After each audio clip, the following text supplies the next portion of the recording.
grew up in Dubbo, New South Wales. My nationality is a combination of a few different cultures, hence my surname. My mum is Scottish, and she's the most amazing mother anyone could have had, and she did everything that she could to give us the best life that she could. My father, he was Aboriginal and Czechoslovakian. I have a lot of respect and love for my dad, but he struggled a lot with his past, but always provided my family with the essentials that we needed. We weren't brought up around a very strong cultured household. We lived a fairly normal life, what I thought was normal at the time. I grew up in a house of domestic violence. Growing up as a child for me was very challenging. Challenging physically, emotionally, spiritually, and mentally. From a very young age, I witnessed my mother being abused by my father. Physical, verbal, and emotional abuse, which is some of the main abuses that we all suffer. The worst thing that I did experience, and is something that will stick in my mind forever, is when I nearly lost my mum in front of me because of my father. I'm not sure how old I was when I started to consciously be aware of what was happening, but as I grew older and started connecting the dots together, I soon realised that this is not the way I live. For many years, I thought being violent was how you showed you love someone. It's how you showed you care, or if you're upset with someone or something, then you address the issue in a negative, abusive way, whether it be verbal or physical abuse. I was brought up in a fairly strict household. Home from school at 4:30, homework straight away, dinner, shower, and then bed at 7:30, every single night. Speak when spoken to, don't look left, don't look right. I always felt like it was an army camp or something, but my father was a drill sergeant. He would say jump, we'd say how high. As a child, I was very confused. I was also scared to talk about this issue with anyone, whether it be my sisters, friends at school, the teachers, let alone even go to the police. I always kept quiet. I hid my emotions inside me and never said a word. I sat back and watched everything that went on and tried to figure everything out for myself. We were always told to keep our mouths shut though, so there was a fear that if I said something, how would my father react? Loose lips sink ships is what we were always told. For me personally, I have not had experience going to court or taking these matters further. I feared for my life, I feared for my mother's life. That if I did, what would happen to either myself, my sisters, or my mother. Another belief that I did have was police don't do anything. He won't get sent to jail, he won't get locked up, he won't be punished. If he did, he'll always come back a lot angrier, and then you never know what happened next. The only time I do remember something was with my younger sister. There was an argument that escalated. She grabbed the phone to call the police, and my dad noticed what she did, pointed his finger at her and said, "Don't you dare." So with that experience as a child, you're frightened, so you don't call anyone. It was only a couple of years ago now that my sister actually did take the matter a lot further. She took it to court. Another incident involving my younger sister, my father attacked her. She then called the police and went to court about it. The police were very good about it. They represented her and helped her the whole way. It got adjourned 3 times, and the outcome was no charge towards the incident. The only charge was to pay for the damage that he did to the house, which he broke the front door with her fist to strangle her, and he had to pay for the court fees. She also mentioned that the whole process for her was uncomfortable, unpleasant, and awkward. Waiting around at the court grounds all day until her name was called. They didn't have the victim, so my sister, and the perpetrator separated at all. My father was told not to go near her, but of course, being my dad, he always went near her, making it very uncomfortable and intimidating for her. She told someone about this, and all they said was move somewhere else.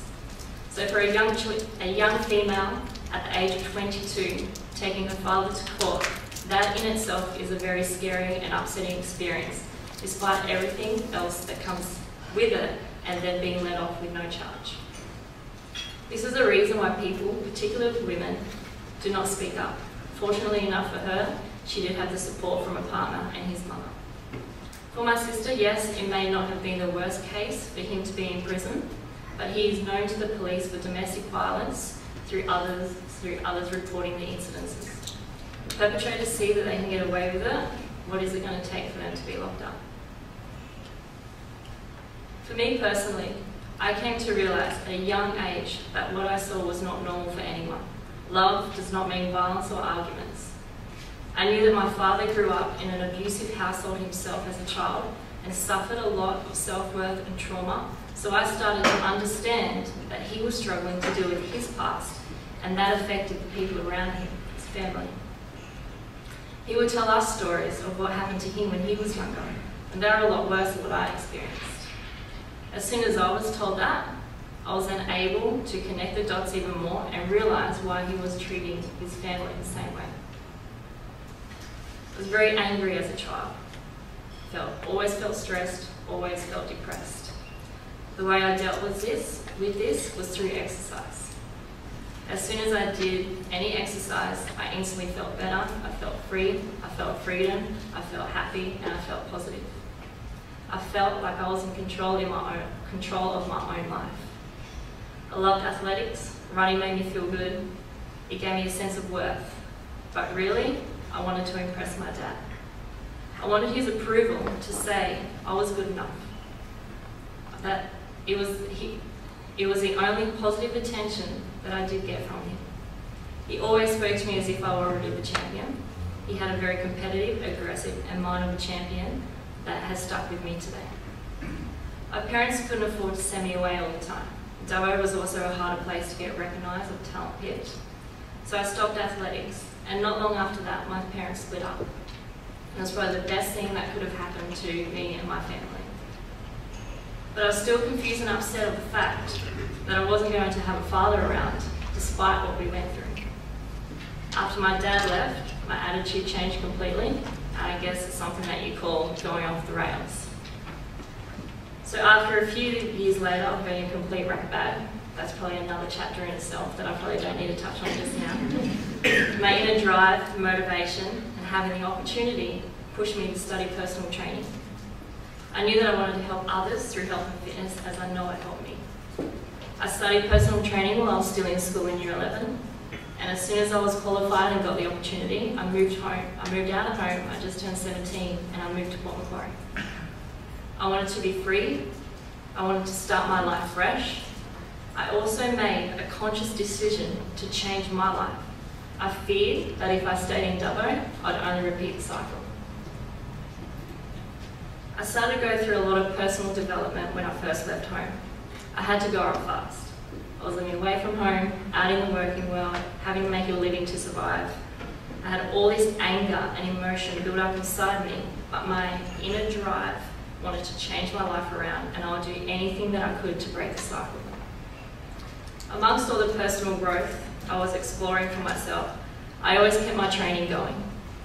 I looked deeper into myself and started to ask myself, why do I really train? What does it really mean to me? What do I really get out of this? When I was a child, all I did was run. So that relieved a lot of stress for me. It made me feel really good. It helped that I was naturally talented and did really well, but I just loved running and competing. As I got older, my training went more towards weight training. I wanted to sculpt my body to look as strong and as fit as I could because it meant to me that my father would see that I was strong. I wanted him to know that I can stand up for myself now. I'm out of his power and control and living the life that I want to live. So I realised that underlying motivation was to feel fit and strong and to prove to my dad that I'm the strong one in the family and I do have what it takes. Now, with all that aside, my other motive was to inspire women to embrace their bodies. To have muscle as a woman or to even perform any kind of exercise is a sign of strength, power, determination, discipline, self-worth, self-love. The list is endless. There was obviously the obvious fact to me why I did train, and that was purely because I love it. I love feeling fit and strong. I love living a healthy lifestyle. I started to dial in my training a lot more, but it was probably more just releasing the anger and emotion of what I was feeling as a child. I then come across the sport of CrossFit, how I met Sarah. So dialing in my training around this, it triggered me a lot, and I wanted to be as better as I could, and noticed there was competitions and started competing. Amongst my CrossFit journey, I've had the opportunity to compete at the CrossFit Regionals, twice as an individual, twice as team, and had even had the opportunity to compete at the World CrossFit Games last year. So with all that in mind, amongst the CrossFit journey, Port Macquarie for me, I had to move on from there. It was time to move on, build my career and build my life in the fitness industry. I moved to Brisbane in 2012, and this is where my career took off in fitness and as a CrossFit competitor. So, how does domestic violence or an experience in that field have an effect on your relationships? And not just your intimate relationships, your relationships with friends, employees, any relationship. Love. What is love? Love to me is about being emotionally connected to yourself. It means to be 100% happy in who you are as a person, and with that you can eventually share that with someone else, with another being who shares the same beliefs as you, who also loves themselves for who they are, and then two people can share an eternal life together of happiness. Relationships for me was a very touchy subject. My view on relationships was made up when I was quite young because of my father. I instantly thought all men are bad, they're violent, they're abusive, they'll never treat you well, they don't deserve me. The barrier that I always had was, I don't need a man, I'm Miss Independent. Which, I don't know, I think that might still be there today in a little bit of a degree. Every relationship I have had has always been a learning curve. They've all happened for a reason, and I've taken everything I've learned on board. At a young age, I knew that one day I wanted a loving, supportive family that I'll create myself, and I'll marry the love of my life and give my kids the opportunity that I never had as a child. But what I struggled with was the insecurities and the 100% belief on that statement that I did make. What it came down to was that I didn't love myself. I didn't have self-worth. I didn't have self-love. So every relationship I did experience was based on emotion that I tried to fulfill from external factors, but was missing parts from inside me. My own stubbornness was to always hold my guard up. I only allowed guys so far into my life, so I would protect myself from being hurt. I was very instinctual to picking up vibes. I could always tell if they were going to be similar towards my father, similar like my father, or if they were decent. I knew deep down in my soul that one day I would attract true love and I'll have my own family. I'd never attract the same man into my life like my father. It's very easy to fall down the same path and attract exactly what you're used to, whether it's someone who drinks all the time, they're abusive or aggressive. I must admit that I've never been abused or mistreated in a negative way, and I strongly believe that's because of one, I'll never put up with any kind of abuse from any male, whether they're a partner or not. I will not be spoken to in a manner that is not respectable to a female. Two, I knew that I deserved better than what I experienced as a child. And three, I always envisioned myself with a happy and successful family. It wasn't until I moved to Port Macquarie and found people who are happily married with kids that started to see that you can be happily married. That is out there. It opened my eyes to so much more.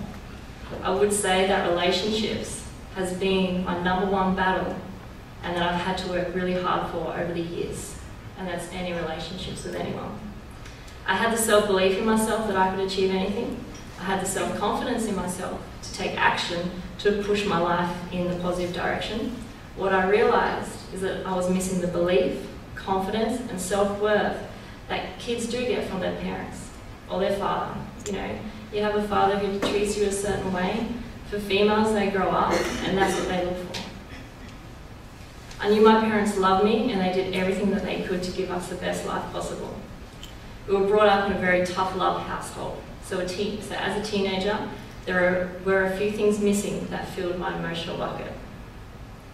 I've been lucky enough to have great, strong role models around my life who have shown me that there are great guys out there. I've had strangers who now I call family take me in and love me as if I were their own child. They've shown me how to be a better, loving and caring person. They've taught me the #1 success in life, and that is having a successful family. As I've grown and worked through my insecurities and have had the awareness of what it was all driven by, I'm able to consciously let go of my insecurities and past and take what I've learned to become a better person. I have a very strong belief system in what I view as a successful family, and the values and morals I hold are strong to my heart. That no male will come into my life and not give me what I want. All these experiences and learnings about love and relationships has led me to the happiest relationship. I can say for the first time ever that I truly am in love. I knew that this would come, but not this early into my life.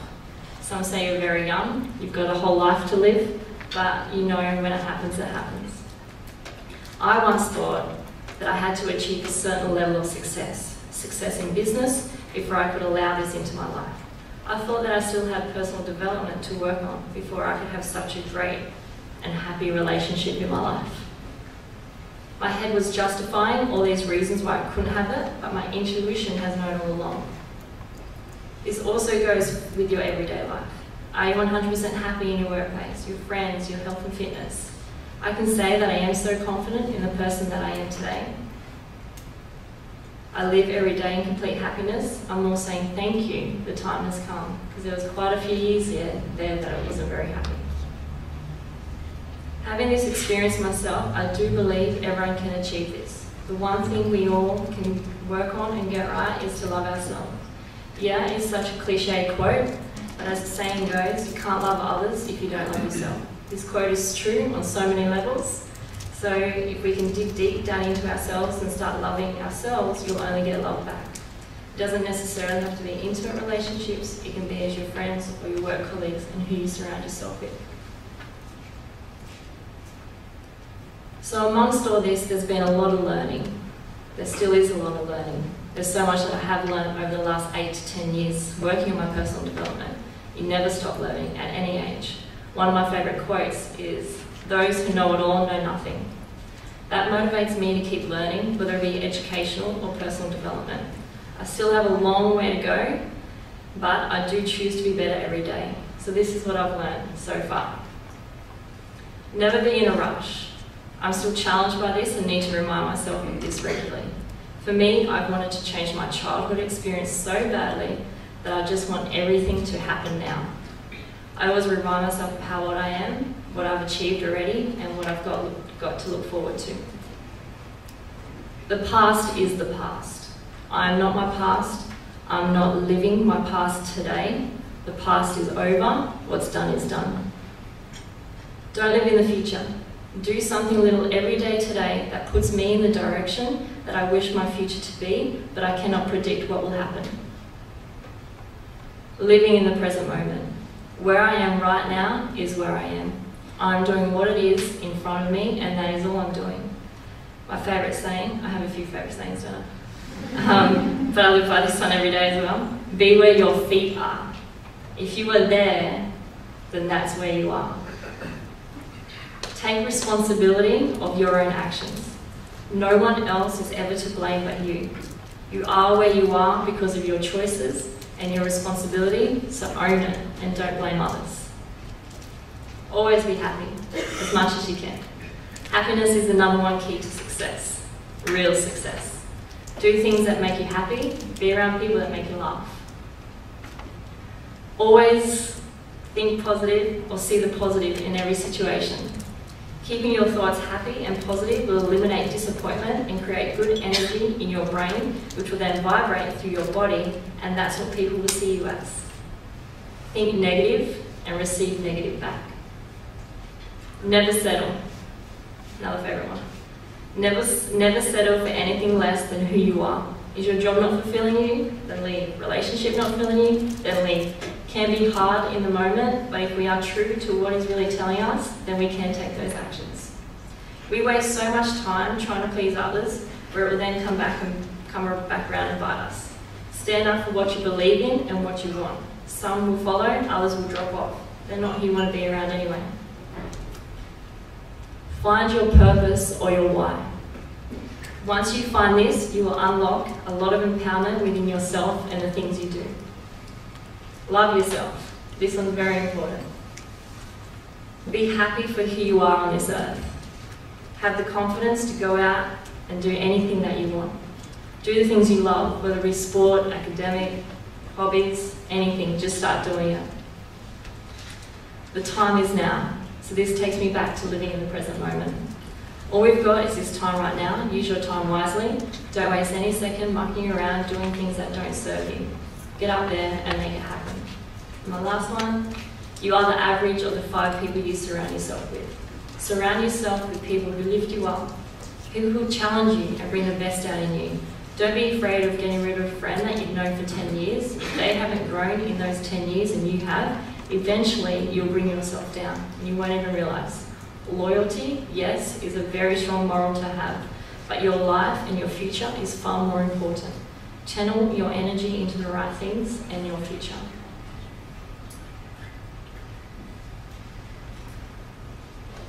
So amongst all these 8 to 10 years of learning and going through all these obstacles and struggles in life, where has this taken me now, and how has this experience actually helped me for the better? So for me, I view it, I have a heart, a brain, legs and arms. I can achieve anything I want. I haven't had it worse than someone else. I've been given the same opportunity as everyone else, and that's life. Am I still challenged to speak about my story publicly? Yeah, absolutely. Because my whole life I've been told to keep my mouth shut and suffer in silence. Am I aware that my family might see something like this? Absolutely. But does that bother me? No. I'm here to make a difference. I've healed my past, which has allowed me to be here today and speak about my story. That I'm truly grateful for.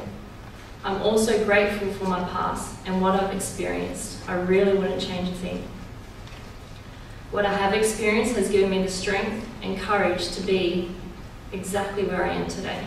Through sharing my own story, I'm able to help others. I really love working with people and helping others be a better version of themselves. I help people through health and fitness as a personal trainer. After losing my father in November 2015, you could only imagine there was a whole lot of emotions going on inside me. And again, that's a whole other chapter. We don't have time for that. I always try and take every positive I can, and I still believe to this day that everything happens for a reason. But for the first time in my life, I lived without fear. Even though he lived in another state and I lived up here, he couldn't be in contact with me, you still fear for your life. When will he turn up again? How is my family? How's my sisters? How is my mum? So my dad is here with me spiritually and with me now more than he ever was in my life. He has now given me permission to live my life without fear and go out there and keep chasing my dreams. He's also given me permission to speak about my story with no judgment. And out of this, and when it happened, it made me dig deep and align myself with what I truly want to do. I've been able to work with a lot more women, survivors of domestic violence, and I'm involved with a couple of organisations empowering women through health and fitness. My ultimate life goal is to keep breaking the cycle. My purpose is to motivate, inspire, and be a role model to anyone, especially women, survivors of domestic violence, and to show them that no matter where they've come from or what they've been through, they can achieve anything that you want. I wish to be an advocate for domestic violence and stand up for women and those suffering. There is hope, there is faith, and there is support out there. So what can we do as a community to make it a safer environment and make these women, or men as well, to feel their matters are listened to and actioned upon? So just to finish up, I have a couple of things. First is just a few statistics. So if you want to, I'll read a couple of them out, but if you want to have a quick read through them, there's about 3 of these slides, so don't want to bore your time with reading all through all of them. So on average, at least 1 woman a week is killed by a partner or former partner in Australia. 1 in 3 Australian women has experienced physical violence at the age of 15. 1 in 5 women has experienced sexual violence. 1 in 4 women has experienced emotional abuse by a current or former partner. And women are at least 3 times more likely than men to experience violence from an intimate partner. You know, the list just goes on. Aboriginal and Torres Strait Islander women experience both higher rates and more severe forms of violence compared to other women. 8 out of 10 women aged 18 to 24 were harassed on the street in the past year. The young women aged 18 to 24. Our last page. Domestic or family violence against women is the single largest driver of homelessness for women. The common factor in child protection notifications and results in a police call-out on average once every 2 minutes across the country. The combined health, administration and social welfare costs of violence against women have been estimated to be $21.7 billion a year, with projections suggesting that if no further action is taken to prevent violence against women, costs will accumulate to $323.4 billion for a 30-year period from 2014-15 to 2044-45.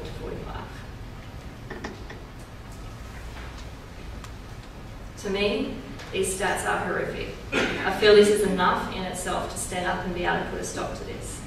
This isn't even all the stats, like how far do we really want to go? If situations are treated differently or more of a priority or a bigger support system, we will see a decrease. It takes a community of people to make a bigger impact. Not all situations are reported, it is out there, but the ones that do get reported, can we make a bigger impact? Can we make the survivors feel safe and comfortable in reporting their incidences? And it is really positive to hear that there are things out there and people are treating these with a lot of priority. So I do thank you for that. And the last thing that I'd like to share with you is just a short video. So it's just going to be a short 3-minute video on the work that I currently do running a program called Ruby. Ruby stands for Rise Up, Be Yourself. And this program is run at the PCYCs. So I'm currently at PCYC at Mount Gravatt and the Redlands. So this is a bit of their training, what they've got to say about their program.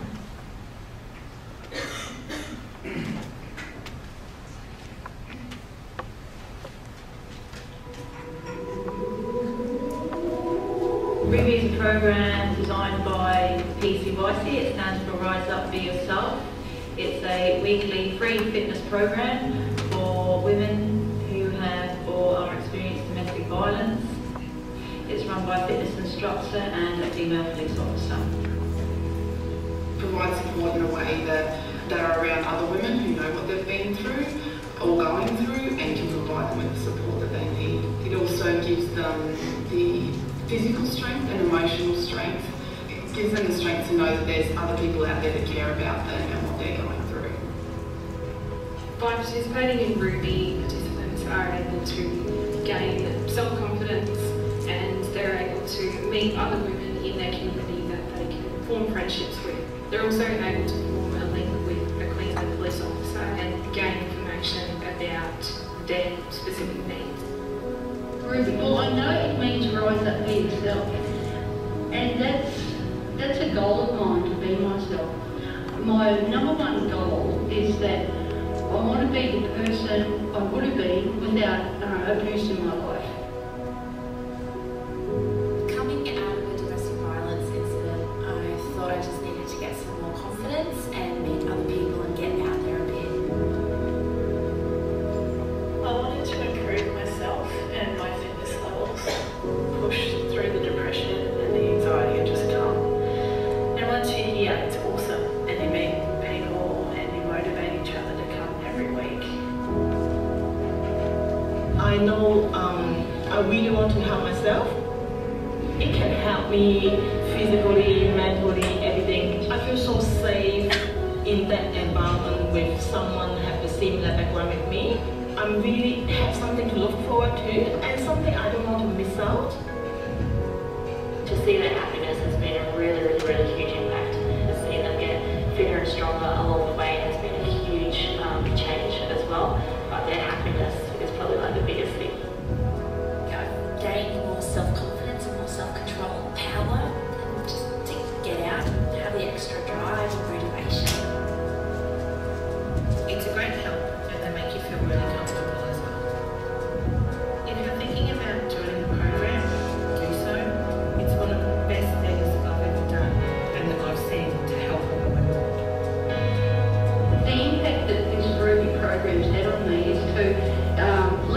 my self-esteem and give me some hope. It's changed my life.